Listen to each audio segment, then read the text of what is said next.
Por favor, abra comigo a sua Bíblia, no segundo livro dos Reis, capítulo 7, verso 3.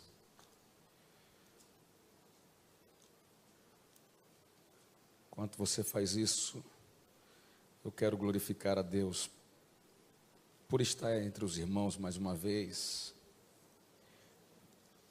Chegamos ontem, Deus já tem nos abençoado aqui desde então. Hoje eu passei um dia muito agradável com o pastor Eduardo.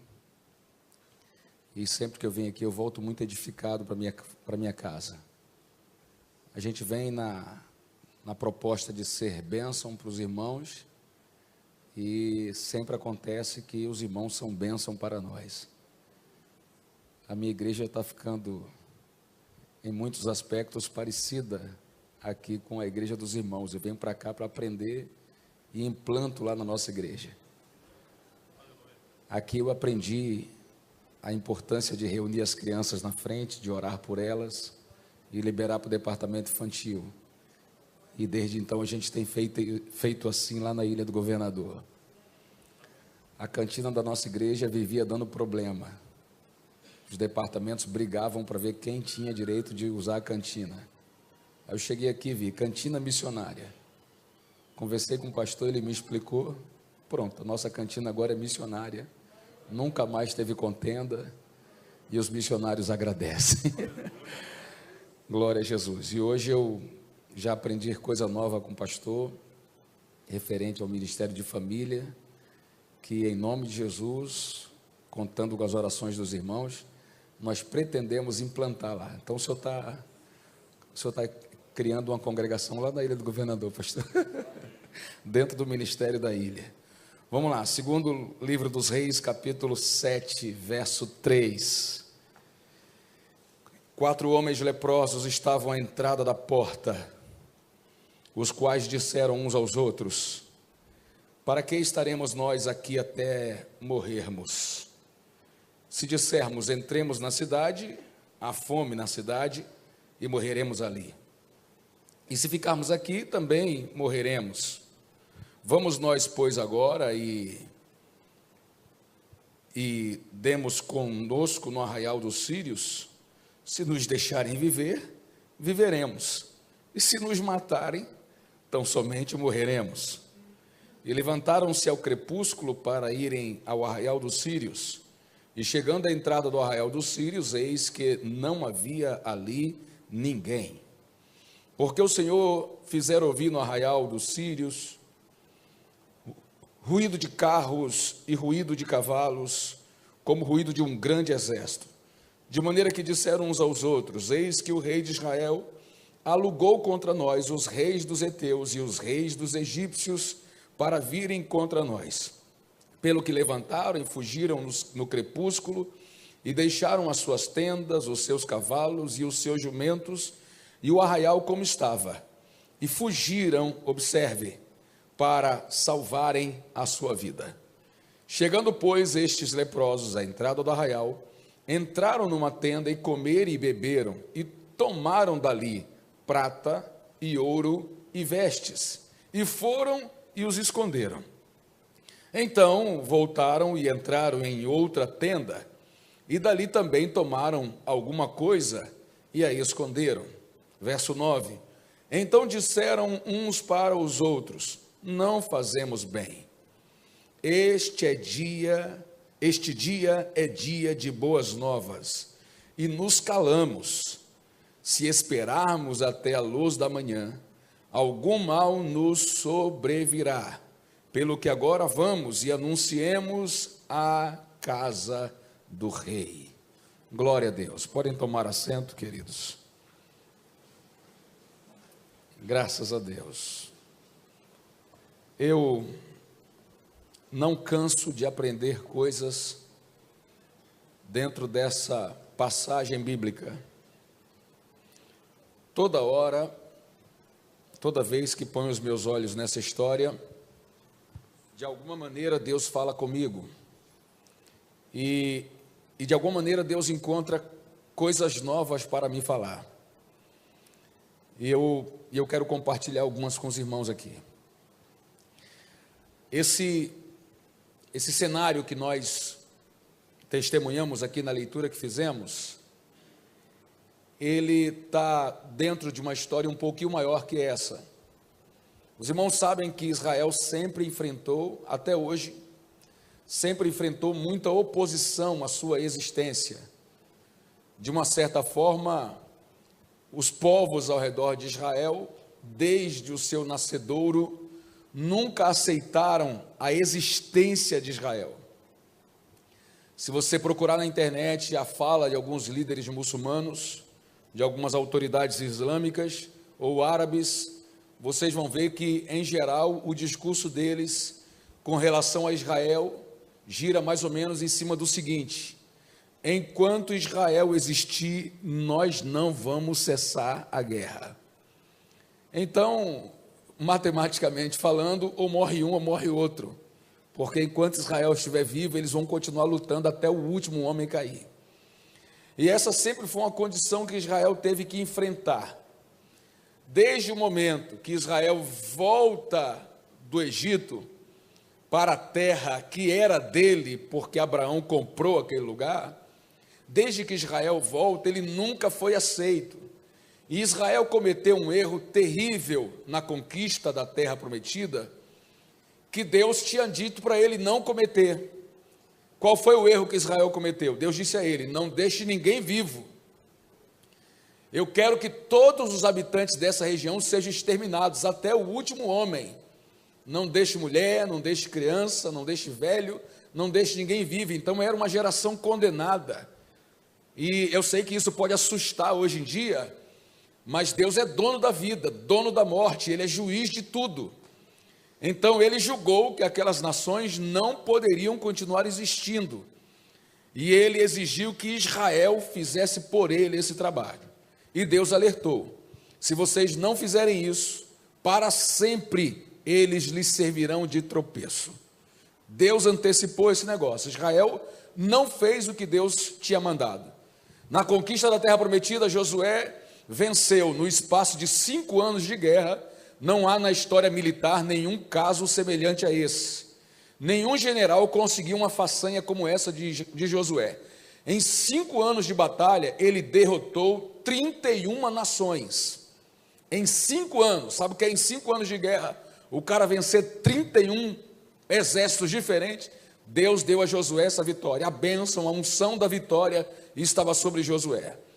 Mas depois de 5 anos, Josué resolveu se aposentar. E a Bíblia diz que ele estava lá na sua tenda, quando Deus se apresentou a ele, apareceu para ele e disse: Josué, você está velho. Você está entrado em dias e ainda há muita terra a ser conquistada. E Deus passou uma lista dos povos que ainda estavam vivos, que ainda resistiam. Alguns gigantes que moravam na colina de Hebron ainda resistiam.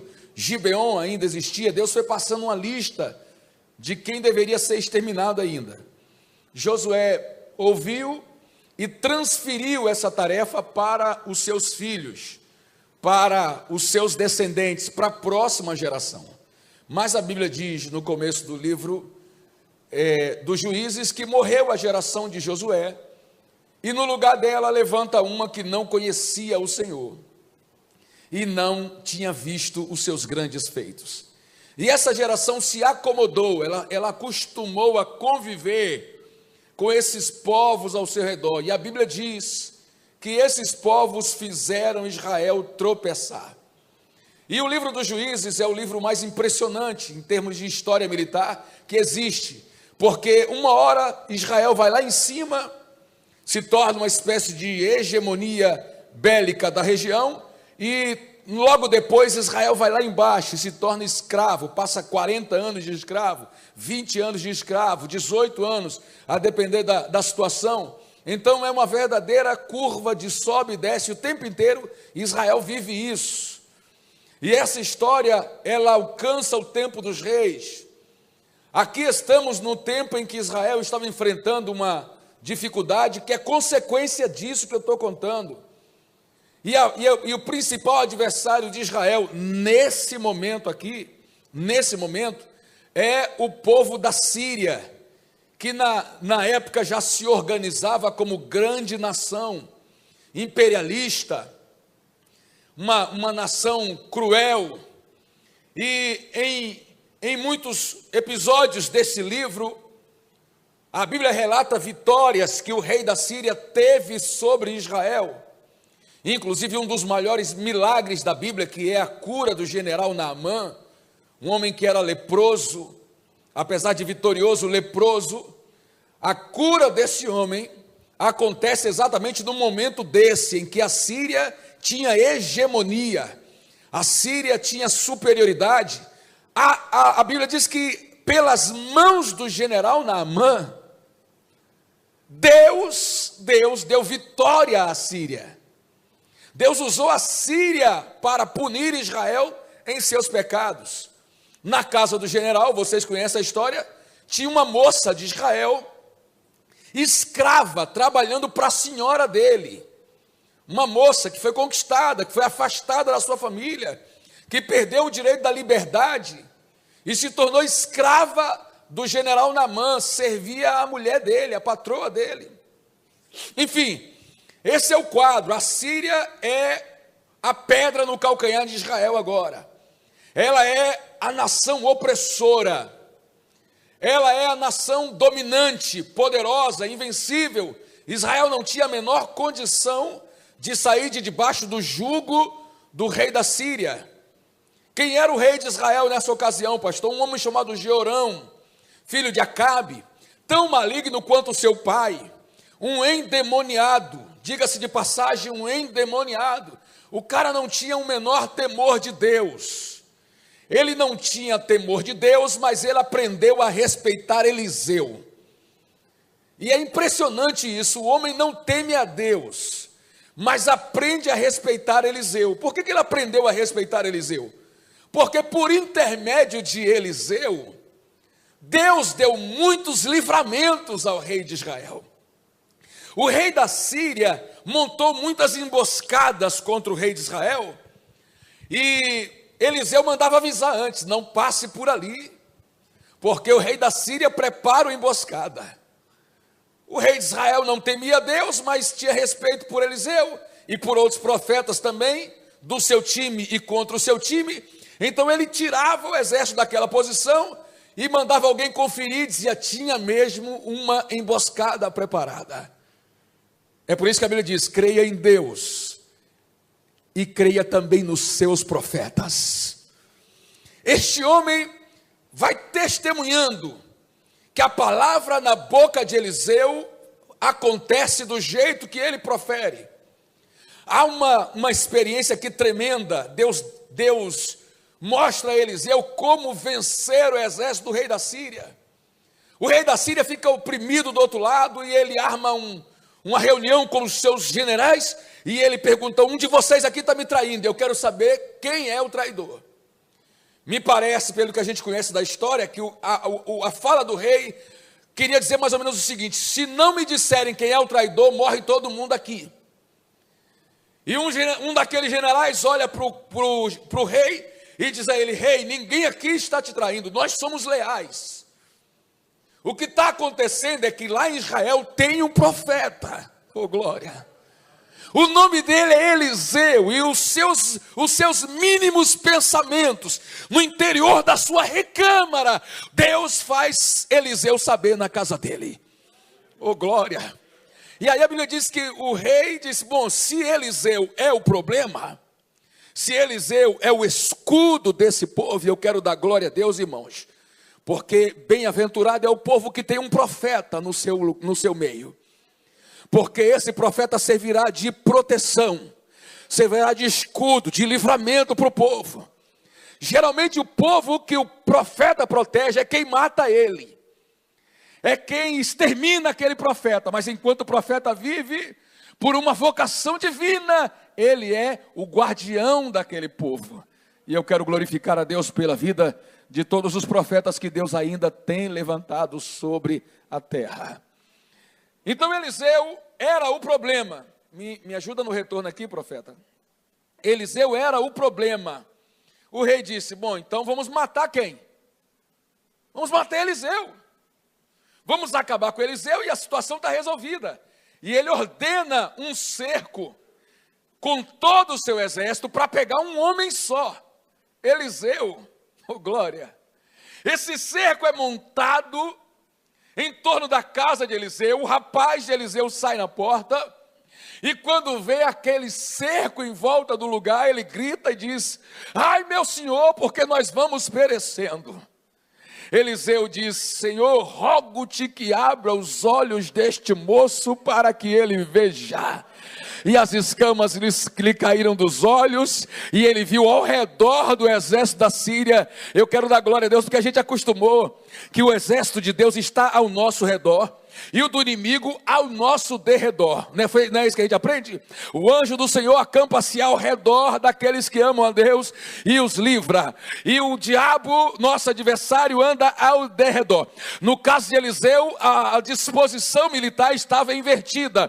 O exército da Síria estava ao redor e o exército de Deus estava ao derredor. Pastor, isso é um problema? Não, porque o moço gritou e disse: carros de Israel e seus cavaleiros, mais são aqueles que estão conosco do que aqueles que estão com ele. Oh glória, não é problema, Deus está no negócio. Se ele está no negócio, você não precisa estar sentindo que ele está perto ou não. Oh glória, você não precisa viver por sentimentos, você só precisa viver por consciência. Você tem consciência de que Deus está no negócio? Abra a boca e adore, Deus vai dar a vitória nessa causa. Oh glória, o poderoso exército da Síria foi tomado de uma cegueira, ninguém via nada. Eliseu gritou: ei, vocês estão procurando o quê? A casa de Eliseu, me dá a mão aqui, um pega na mão do outro. Que coisa, foi o maior mico da história militar. Pegaram os homens pela mão e Eliseu saiu levando eles. Pode vir, está tranquilo, vem comigo. Quando chegou no meio do pátio do exército, do palácio de Jeorão, ele ora a Deus, as escamas caem, os homens abrem os olhos e estão cercados pelo exército de Israel. Tinham acabado de vir da cegueira, imagina o olho com dificuldade de ver, e aquele cerco em volta, derrotados, sem a menor condição de reagir. À disposição da misericórdia de Israel.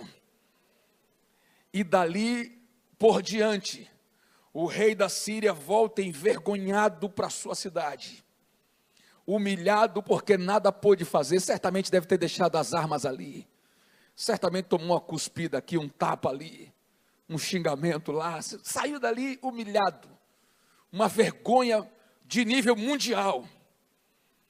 Desse episódio para o texto que lemos, acontece uma reviravolta. Ele não quer saber se Naamã foi curado, ele não quer saber se tem profeta em Israel. O rei da Síria toma uma nova medida para lavar a sua honra.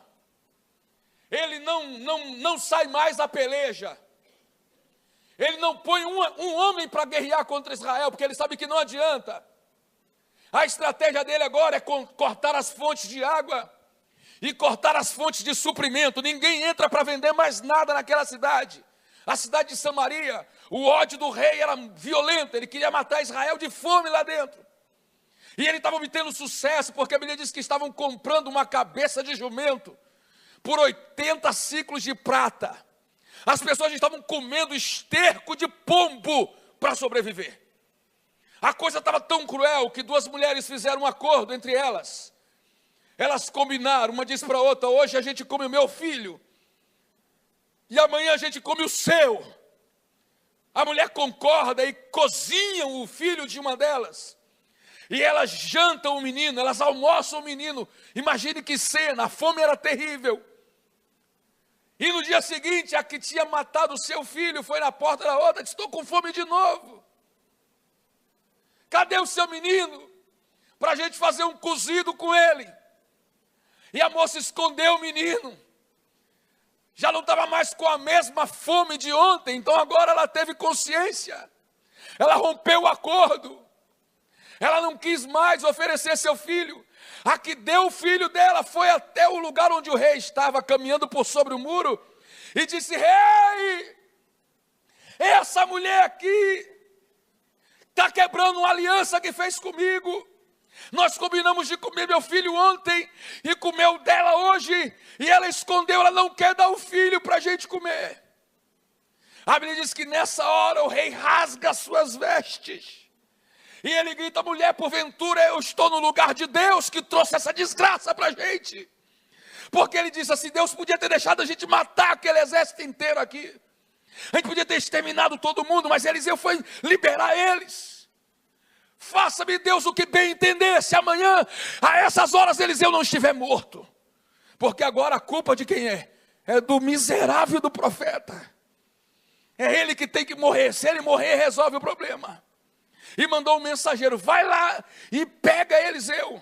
Mas o rei estava tão oprimido, tão endemoniado, tão irado, que ele vai atrás do mensageiro. Ele manda o mensageiro, mas não espera a resposta. Ele vai atrás. Ele diz que quando o mensageiro está chegando, Eliseu estava numa reunião, um pequeno grupo com seus amigos, falando das coisas de Deus. Ele falou assim: vamos parar a reunião, vamos encerrar o culto, porque o mensageiro do homicida está chegando aqui, em minha porta, e os pés do homicida vêm logo atrás dele. Dito e feito, o cara chegou, e logo o rei chegou.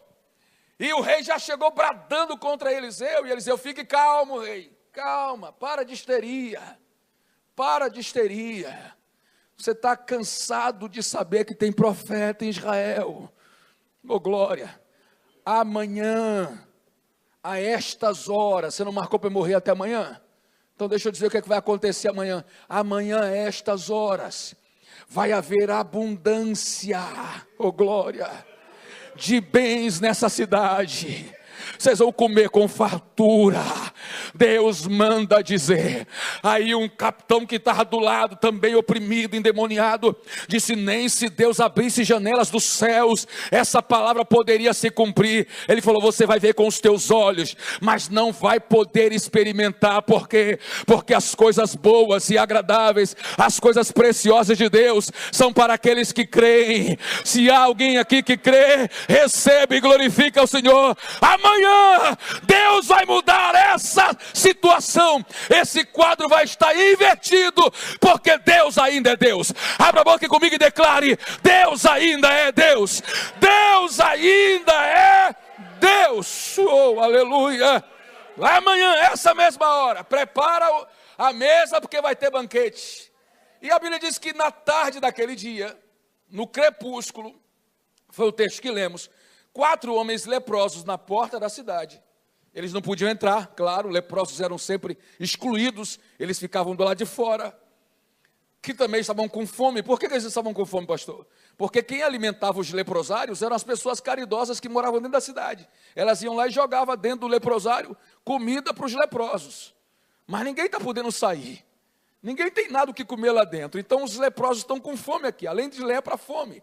Aí eles conversa entre si e diz assim: rapaz, eu estou com a ideia. Qual é a sua ideia? Eu falei: eu estou querendo ir lá no acampamento da Síria. Tá louco, cara? Esses caras querem matar a gente. Ele falou: tá, mas se a gente ficar aqui, a gente morre. Entrar na cidade não adianta, porque primeiro iam apedrejar a gente, que a gente não pode entrar. E segundo, que se a gente entra, ela também não tem o que comer, a gente morre do mesmo jeito. Então vamos lá no arraial dos sírios, porque se ele nos matar, a gente já está morto mesmo. Se ele não matar, a gente vive. Quem sabe a gente não come alguma coisa antes de morrer. Oh, glória. E a Bíblia diz que assim eles concordaram e foram caminhando em direção ao acampamento do rei da Síria. Não é a Bíblia que diz, eu já ouvi isso de alguns pregadores, que à medida que os leprosos caminhavam, Deus fez os passos dos leprosos parecer o ruído de cavalos e carruagens do rei do Egito. E o rei da Síria meteu o pé naquela mesma noite. Ninguém desamarrou um cavalo, fugiram a pé e foram se matando pelo meio do caminho. O anjo do Senhor resolveu esse problema. Meu irmão, eu tenho uma palavra para dizer a todos aqui. Nenhum dos anjos que Deus tem no céu morreu desse tempo para cá. Todos eles ainda vivem, E todos eles ainda podem servir a Deus como Deus quiser, na hora que Ele bem entender. Todo mundo que está aqui crê nesse negócio, que o Senhor ainda tem um exército à sua disposição. Oh glória, todos estão lá. Então foi um só, desceu e resolveu. E o acampamento ficou montado, os leprosos chegaram, como você viu, entraram lá, não viram ninguém. Ué, cadê os homens? Cadê os soldados? Sentinela, ninguém. Todo mundo, aquele sinal de correria, roupa espalhada pelo chão, cavalos e mulas, tudo preso. Eles foram vendo, entraram na tenda de um jantar estava lá ainda, não deu tempo de comer, eles comeram, se alimentaram e começaram a usar as roupas dos generais, dos reis, começaram a experimentar, pegaram um pedaço de ouro, um pouco de prata, aí foram lá fora, esconderam, falou, e aí, espera um pouco. Depois de um tempão, cara, ninguém. Vamos lá, e foram em outra tenda, pegaram o que quiseram, já estavam fartos, saciados e abençoados. Por quê? Porque foram pessoas que ousaram fazer uma coisa diferente, que ousaram reagir, oh glória. E todo mundo que ouse reagir, Deus sempre entra na vida dessa pessoa. Oh glória, um dos piores pecados que você pode cometer contra Deus é se acomodar na miséria, se acomodar como leproso, aguardar a morte chegar e terminar de vez com a sua vida. Pelo amor de Deus, a Bíblia diz, levanta, tu que dormes, desperta dentre os mortos e Cristo te esclarecerá. É tempo de reagir, porque Deus tem coisa grande para fazer na sua vida e através da sua vida. Quem crê nessa palavra, dê um brado de glória para Deus aí. É tempo de reagir. Os caras eram pobres, miseráveis, viviam das ofertas que as pessoas levavam a eles, e agora estão ricos. Eles estão ricos. Uma multidão de camelos, de jumentos, de cavalos, tendas e mais tendas para serem negociadas, vendidas, alugadas. Ouro, prata, joias, pedras preciosas. Os caras estão ricos. A vida deles mudou de uma hora para outra. Como Deus pode fazer isso por você também. Pode mudar tudo de uma hora para outra. Oh glória. O que eles fizeram? Para a gente resumir. Eles olharam assim e disseram, poxa, essa riqueza toda, não é certo a gente ficar com isso tudo para a gente. E aí eles foram tomados de um sentimento que Deus tem dado a essa igreja, e eu sou testemunha. O sentimento de repartir. Oh glória, de compartilhar. De dizer, Deus tem me dado mais do que eu preciso. Não me custa nada compartilhar com quem não tem. E eles disseram, vamos lá no rei e vamos contar a ele o que Deus fez. Chegaram no rei naquela mesma noite e disseram, rei, estamos vindo do acampamento do rei da Síria. Falaram isso do lado de fora do portão.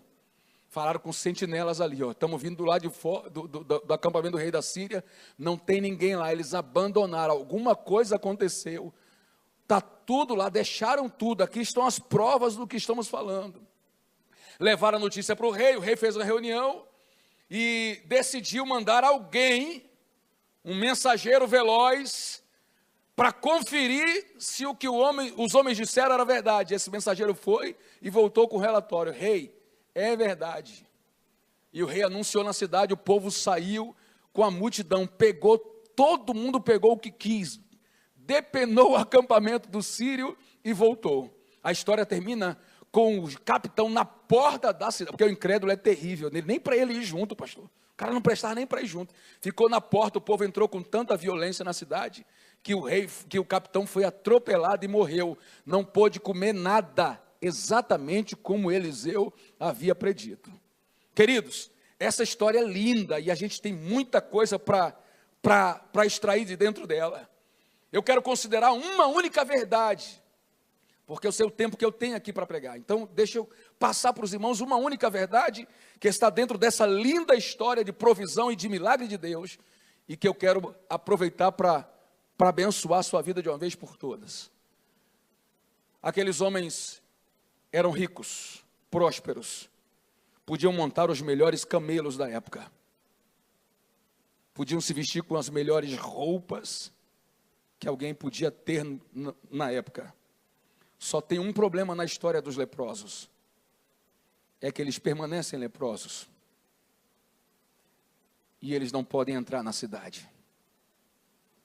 A história é gloriosa a história. Mas se a gente pudesse ir lá atrás e entrevistar qualquer um desses 4 homens, e perguntasse a eles assim: vocês ficaram felizes porque enriqueceram? Eles diriam sim. Vocês ficaram felizes porque podiam usar os melhores camelos da época? Claro.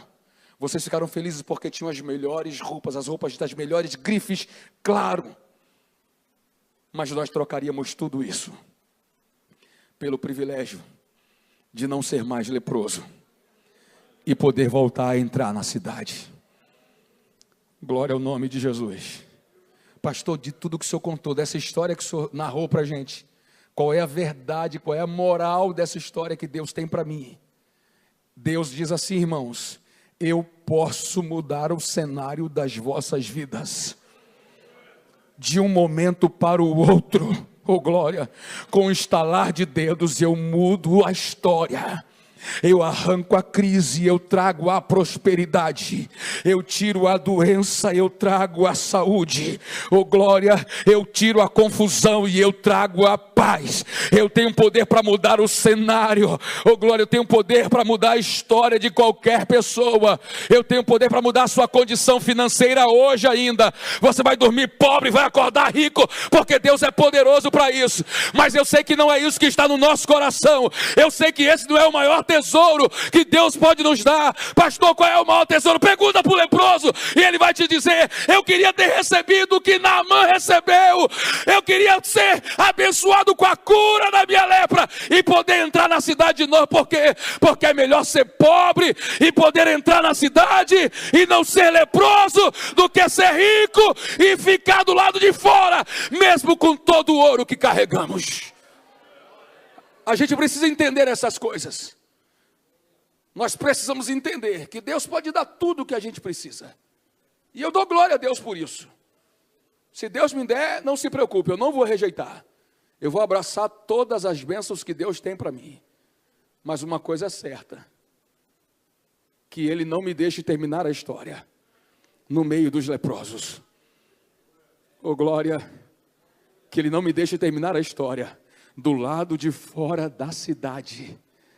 De candará sobre a, oh glória, que além, ou ainda que não, que além da prosperidade material que Ele pode dar a qualquer uma aqui, antes dela, Deus limpe a minha pele, oh glória, e me faça puro, santo, lavado e remido pelo sangue de Jesus. Fique em pé comigo, por favor. Abra sua boca com alegria e dê um brado de glória para Deus. Dê um brado de glória para Deus. Aleluia.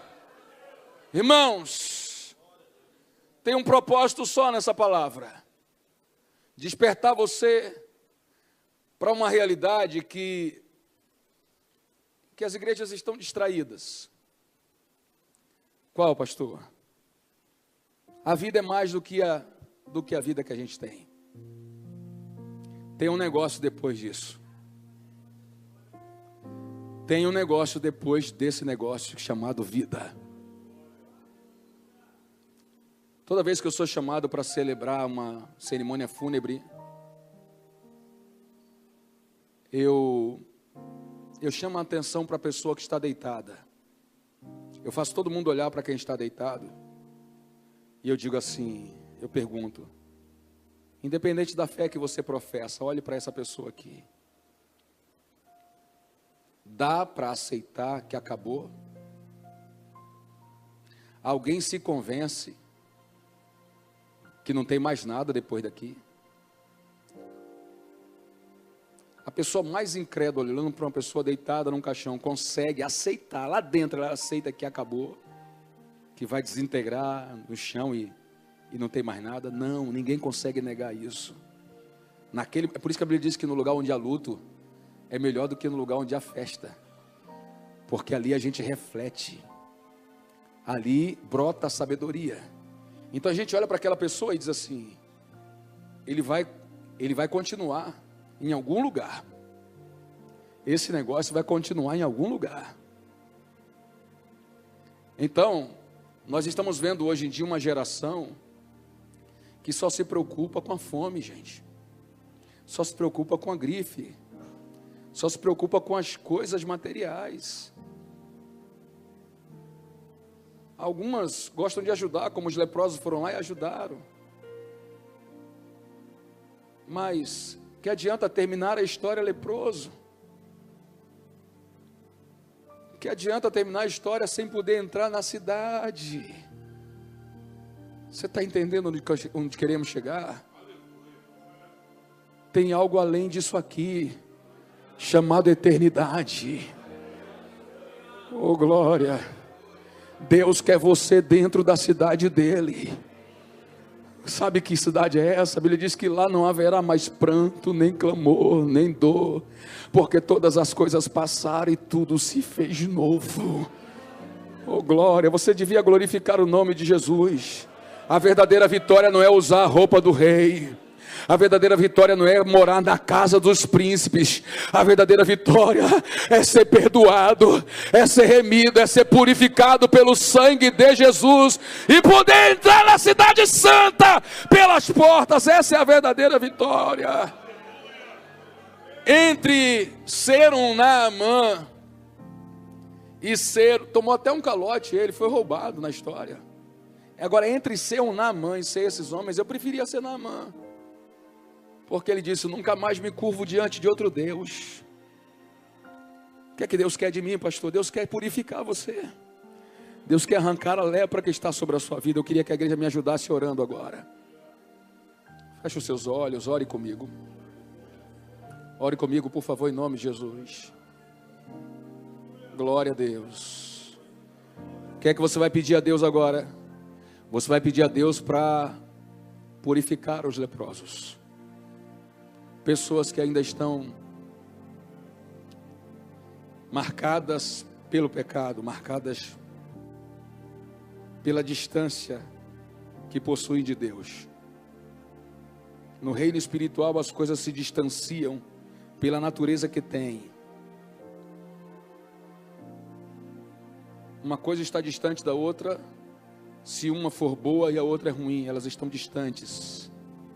Não adianta se aproximar de Deus com a boca e se afastar com o coração. Você precisa se apresentar e se aproximar de Deus por completo. A boa notícia é que onde houverem 2 ou 3 reunidos no nome de Jesus, ali Ele está no meio deles. E a barreira da separação cai e Deus te deixa entrar outra vez. Aceitaram o que os homens disseram, mas não abriram a porta para eles. Porque é assim que as pessoas fazem, elas não abrem a porta. Mas Jesus rasgou o véu. O véu foi rasgado e você pode chegar até a presença de Deus de novo. Ore para Deus salvar agora, por favor. Me ajude em oração para Deus salvar. Quero a igreja do Senhor orando para haver salvação. Em nome de Jesus, orando para haver salvação. Para Deus libertar, Senhor, mais do que riqueza, mais do que prosperidade, nós queremos saúde espiritual, nós queremos um povo remido, um povo santificado. Senhor, essa é a nossa oração.